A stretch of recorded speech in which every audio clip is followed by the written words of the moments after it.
किट्टू अपनी मम्मी के साथ सीप से शहर जा रही होती है। तभी उसका पैर अचानक फिसल जाता है और वह समुद्र में गिर जाती है।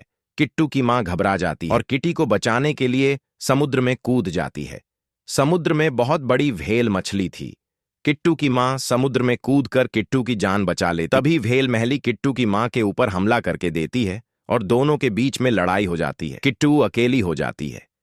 थोड़ी देर बाद किट्टू की मम्मी व्हेल मछली को मार के आ जाती है। किट्टू बहुत खुश हो जाती है। किट्टू की खुशी के लिए लाइक नहीं करोगे?